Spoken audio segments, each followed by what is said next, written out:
Selamat pagi, salam sejahtera. Terima kasih karena bersama dengan saya di Nazilin Unity Channel. Ini pendedahan berkaitan dengan kes Nick Elin yang tak pernah diberitahu oleh Parti PAS dan Perikatan Nasional. Jika ada pertindihan undang-undang negeri, patut terbatal, kata pakar undang-undang. Keputusan Mahkamah Persekutuan yang mengisytiharkan 16 daripada 18 peruntukan dalam enakmen Kanun Jenayah Syariah 1 Kelantan 2019 terbatal dan tidak sah, memberi kesan domina kepada negeri lain. Ketua Kluster Governor Perundangan dan Pengurusan Majlis Profesi Negara MPN Profesor Dr. Nik Ahmad Kamal Nik Mahmud berkata, ini disebabkan kebanyakan negeri lain membuat undang-undang yang mirip di Kelantan seperti kes mabuk liwat dan sebagainya. Cuma keputusan kes semalam tidak membuat negeri lain yang sama itu automatik terbatal. Ini disebabkan perlu ada keputusan mahkamah untuk mengisytiharkan ia terbatal. Maknanya ada kes di bawah ke mahkamah. Misalnya di Negeri Sembilan, seseorang itu ditahan dan dihukum kes liwat oleh Mahkamah Syariah. Kalau orang yang dihukum itu mempersoalkan keabsahan undang-undang itu dibawa ke Mahkamah Tinggi, maka barulah Mahkamah Tinggi akan mengikut keputusan Mahkamah Persekutuan, katanya kepada Harian Metro hari ini. Mahkamah Persekutuan telah mengisytiharkan 16 daripada 18 peruntukan dalam enakmen Kanun Jenayah Syariah 1 Kelantan 2019 adalah terbatal dan tidak sah. Panel 9 hakim dengan keputusan majoriti 8 berbalas 1 diketuai oleh Ketua Hakim Negara Tun Tengku Maimun Tuan Mat memutuskan demikian selepas membenarkan petisyen peguam Nick Elin Zurina Nick Abdul Rashid dan anaknya Tengku Yasmin Natasha Tengku Abdul Rahman selaku pempetisyen bagi mencabar 18 peruntukan enakmen itu, manakala Kerajaan Kelantan selaku responden tunggal. Dengan keputusan itu, Badan Perundangan Negeri Kelantan tidak lagi mempunyai bidang kuasa menggubal 16 peruntukan undang-undang yang dipertikaikan itu. Hanya 2 undang-undang Seksyen 13 dan 30 yang dibenarkan. Mengulas lanjut, Nik Ahmad Kamal berkata keputusan kes itu juga menyebabkan negeri lain tidak boleh melaksanakan undang-undang dan sekiranya digunakan, ia kemudiannya akan dipersoal di mahkamah. Kalau laksanakan, mereka akan dipersoal di mahkamah. Maksudnya, kalau undang-undang itu tak sah, maka sabitan atau pertuduhan itu juga tak sah, katanya. Bagaimanapun, katanya, perkara itu tidak perlu dikhawatirkan kerana ia tidak bermakna individu yang melakukan kesalahan itu akan bebas kerana negara ini mempunyai undang-undang lain di bawah kanun keseksaan. Kalau kesalahan itu kesalahan liwat, kita ada undang-undang di bawah kanun keseksaan. Orang yang melakukan liwat itu boleh ditahan di bawah kanun keseksaan. Tidak bermakna kesalahan yang mereka lakukan itu akan bebas. Sebab ada undang-undang persekutuan yang boleh digunakan. Boleh tahan, boleh dakwa dan sabitkan, katanya. Menyentuh mengenai 16 daripada 18 peruntukan dalam enakmen Kanun Jenayah Syariah 1 Kelantan 2019 terbatal dan tidak sah, Nik Ahmad Kamal berkata ia membabitkan pertindahan kuasa antara negeri dan persekutuan. Apa yang berlaku ialah Kerajaan Negeri Kelantan mungkin membuat undang-undang yang sepatutnya dibuat oleh Parlimen. Lagipun sudah ada undang-undang jenayah yang ada di peringkat persekutuan. Kalau ada pertindihan, undang-undang yang dibuat oleh Parlimen itu diutamakan dan terpakai. Apa yang berlaku ialah apabila mahkamah melihat 16 undang-undang yang dibuat negeri Kelantan itu telah ada di peringkat persekutuan. Oleh sebab itu, undang-undang negeri itu tidak boleh terpakai dan patut terbatal kerana ia adalah bidang kuasa persekutuan, bukan bidang kuasa negeri, kata beliau lagi. Sekian dulu untuk kali ini. Jangan lupa tinggalkan komen anda. Itulah penerangan yang pastinya akan menjelaskan sejelas-jelasnya bagaimana sebenarnya berlaku kemenangan terhadap Nick Elin di dalam kes tuntutan tersebut.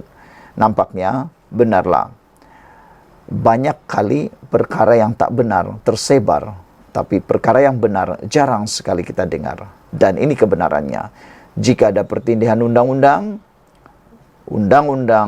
negeri yang patut terbatal. Sekian dulu untuk kali ini. Jangan lupa tinggalkan komen Anda, tekan butang subscribe. Kita jumpa lagi. Bye-bye. Selamat pagi, salam sejahtera. Seperti yang dikata-katakan oleh netizen di luar sana, mereka kata apabila kes Nick Elin selesai, pasti akan ada sesuatu yang ngeri bakal berlaku. Akhirnya, apa yang dijangka oleh netizen berlaku. Ini apabila Nick Elin diugut bunuh dan kini polis siasat dakwaan tersebut. Kita berharap siapa-siapa orang yang cuba mahu mengugut bunuh terhadap Nick Elin ini dapat ditangkap, dibawa ke muka pengadilan. Kerana negara kita ini mempunyai undang-undang, bukannya tinggal dalam hutan. Tinggal dalam hutan pun, binatang yang ada dalam hutan pun mempunyai undang-undang. Bukan suka-suka nak ugut sini sana, bukan suka-suka nak ugut sini sana. Anda ingat cara mengugut itu boleh memenangkan Anda kah? Paling-paling itu akan membahayakan diri sendiri. Polis menjalankan siasatan berhubung 3 laporan daripada peguam Nick Elin Zurina Nick Abdul Rashid yang mendakwa beliau diugut susulan tindakan mencabar peruntukan dalam enakmen Kanun Jenayah Syariah 1 Kelantan 2019 di Mahkamah Tinggi Persekutuan baru-baru ini. Ketua Polis Kuala Lumpur Datuk Alauddin Abdul Majid berkata, 3 laporan berkenan disiasat di bawah Seksyen 507 Kanun Keseksaan dan Seksyen 233 Akta Komunikasi dan Multimedia. Setakat ini, 1 kertas siasatan telah dirujuk ke Pejabat Peguam Negara untuk mendapatkan arahan lanjut dan 2 lagi kertas siasatan masih dalam siasatan. Ugutan yang diterima ini dipercayai susulan. Tindakannya memfailkan petisyen memohon deklarasi daripada Mahkamah Persekutuan bahawa 18 seksyen di dalam enakmen jenayah Syariah Kelantan tidak berperlembagaan kerana kesemua seksyen terlibat telah digubal dalam Undang-Undang Persekutuan. Katanya menerusi kenyataan pada Ahad. Katanya pihak polis telah memohon bantuan pihak Suruhanjaya Komunikasi dan Multimedia SKMM untuk mengenal pasti pemilik akaun terlibat. Orang awam dinasihatkan agar tidak mengeluarkan sebarang kenyataan berunsur ugutan di media sosial. Sekiranya ingkar, tindakan tegas boleh diambil di bawah Seksyen 507 Kanun Keseksaan dan Seksyen 233 Akta Komunikasi dan Multimedia. Katanya, Nick Elin Zurina yang menjadi tetamu dalam wawancara eksklusif podcast Beyond the Headlines bersama News 3 Times baru-baru ini menyatakan beliau telah membuat 3 laporan polis berhubung ugutan bunuh. Ia susulan tindakan mencabar peruntukan dalam enakmen Kanun Jenayah Syariah 1 Kelantan 2019 di Mahkamah Tinggi Persekutuan. Pada Jumaat lalu, Mahkamah Persekutuan mengisytiharkan 16 daripada 18 peruntukan dalam enakmen Kanun Jenayah Syariah 1 Kelantan 2019 adalah terbatal dan tidak sah. Panel hakim yang diketuai Ketua Hakim Negara Tun Tengku Maimun Tuan Mat memutuskan demikian selepas membenarkan petisyen Nick Elin Zurina dan anaknya Tengku Yasmin Natasha Tengku Abdul Rahman selaku pempetisyen bagi mencabar 18 peruntukan enakmen tersebut. Sekian dulu untuk kali ini. Jangan lupa tinggalkan komen Anda, tekan butang subscribe. Malaysia kita punya, kita jaga sama-sama. Cintai Malaysiaku. Bye-bye.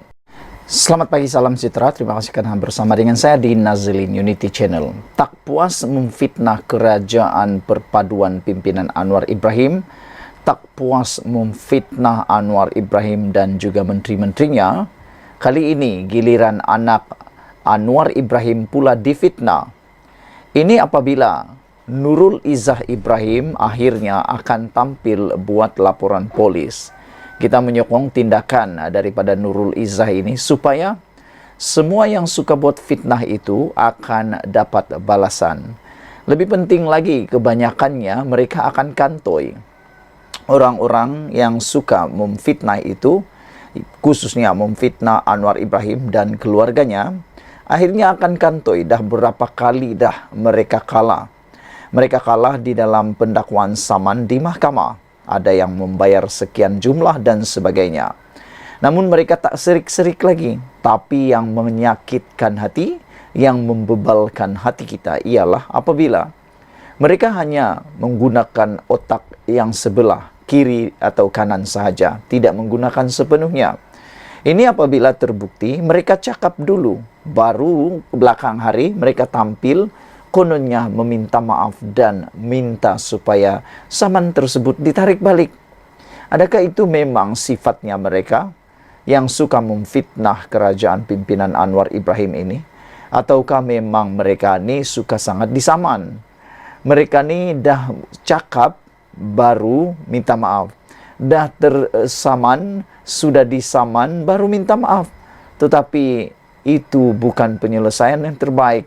Karena kebiasaannya ramai orang yang akan, sekurang-kurangnya 10% orang yang mendengar dan membaca itu akan termakan fitnah tersebut atau akan terpengaruh dan percaya bulat-bulat apa yang difitnahkan itu. Baiklah, apa yang difitnah pula kepada anak Anwar Ibrahim kali ini? Nurul Izzah Ibrahim akan buat laporan polis susulan hantaran fitnah yang ditujukan terhadapnya. Naib Presiden Parti Keadilan Rakyat PKR, Nurul Izzah Anwar, akan membuat laporan polis terhadap kenyataan berbaur fitnah yang dilemparkan terhadap beliau.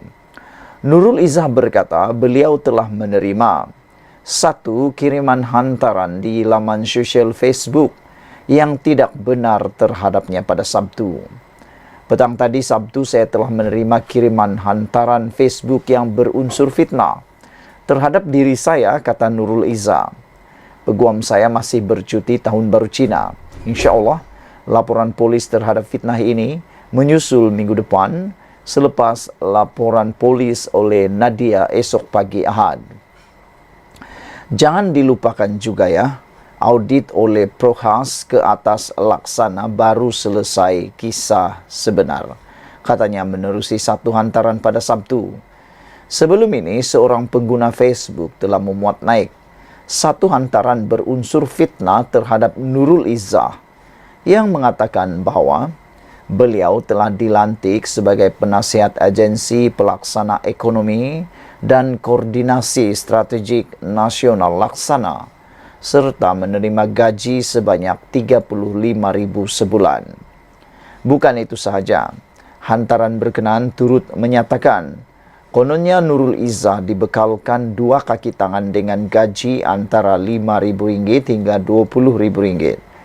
Susulan itu, Nurul Izzah menegaskan tindakan menyebar maklumat palsu dan fitnah adalah pelanggaran bawah Section 233 Akta Komunikasi dan Multimedia 1998.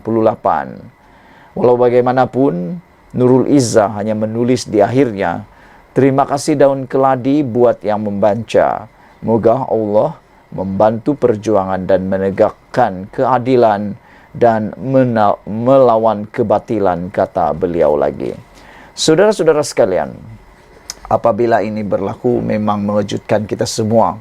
Bayangkan Nurul Izzah yang sekarang ini sedang seperti jarang-jarang keluar di dalam mana-mana media massa, media sosial ataupun dalam politik, tiba-tiba pula difitnah. Itulah tak sudah-sudahnya mereka nih. Tak boleh tumbangkan kerajaan, fitnah di sana-sini. Harap-harap nanti kebenaran dapat ditegakkan. Sekian dulu untuk kali ini. Jangan lupa tinggalkan komen Anda. Tekan butang subscribe. Kita jumpa lagi. Bye-bye.